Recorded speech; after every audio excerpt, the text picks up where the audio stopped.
नमस्कार मित्रों, आप सभी का स्वागत है एक और ज्ञानवर्धक वीडियो में। मित्रों, आज की वीडियो बहुत ही ज्ञानवर्धक और शिक्षाप्रद है। मित्रों, ये कहानी सुनने के बाद लोग परलोक सुधर जाते हैं, भय से मुक्ति मिल जाती है। मित्रों, कर्मों का भोग सबको भोगना है, चाहे वह अमीर हो या गरीब। वीडियो पूरा देखें और हमारे चैनल को सब्सक्राइब अवश्य करें।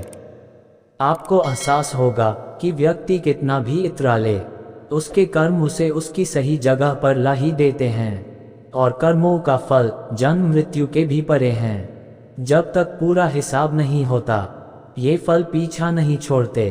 अब आप ही तय करें, आप पाप का भागी बनाना चाहते हैं या सदाचार का। कर्मों का भोग निश्चित है। एक सिद्ध आचार्य अपने शिष्यों के साथ तीर्थ यात्रा पर निकले। कुछ देर चलने के बाद वे थकान निकालने बीच घने जंगल में ही रुक गए। इतने में आचार्य को कुछ आवाजें सुनाई दी। ध्यान से सुनने पर आचार्य को समझ आया कि यह कुछ लोगों के रोने की आवाज हैं। उन्होंने शिष्यों को बोला, बालकों सुनो, ये आवाजें कहाँ से आ रही हैं। तब शिष्य एक दूसरे का मुंह देखने लगे, क्योंकि उन्हें कोई आवाज सुनाई नहीं दे रही थी।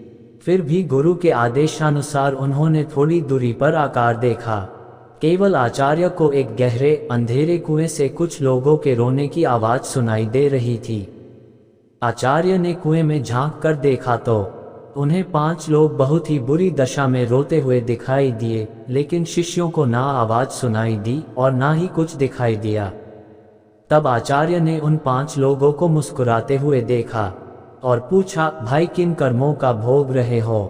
तब वे 5 और जोर जोर से रोने लगे। तब आचार्य ने शिष्यों को बताया, यहाँ 5 प्रेत आत्माएं हैं। ये सुनकर शिष्य डर गए।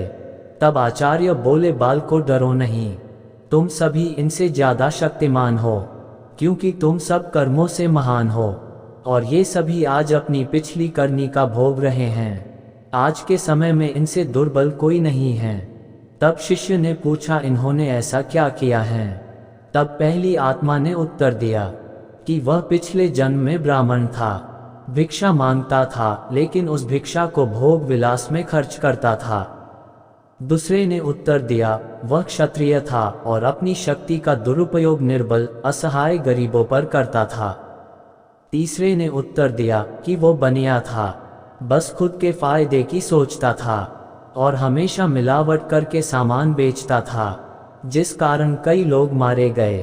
चौथे ने उत्तर दिया, वह क्षुद्र था, बहुत आलसी और जिम्मेदारी से भागता था, अपने माता पिता को पिटता था और दिन रात नशा करता था।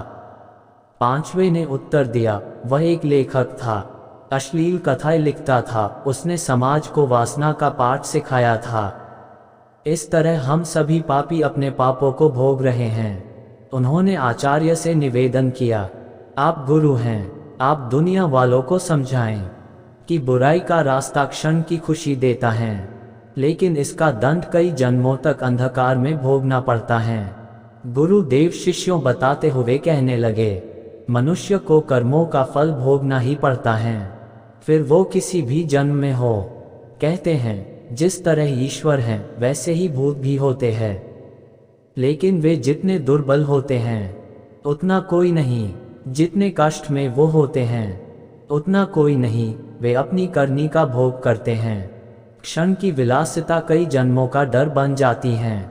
व्यक्ति कितना भी इतरा जाए, नियति उसके कर्मों का हिसाब रखती ही है। इसलिए सदैव सद्मार्ग पर चले, अगर गलती हुई भी है तो उसे सुधारे और प्रभु का भजन करना चाहिए। आप सभी को यह ज्ञानवर्धक कहानी कैसी लगी, कमेंट बॉक्स में अपनी राय जरूर दें और चैनल को सब्सक्राइब कर ले। वीडियो को लाइक जरूर करें। मिलते एक और ज्ञानवर्धक वीडियो में। धन्यवाद।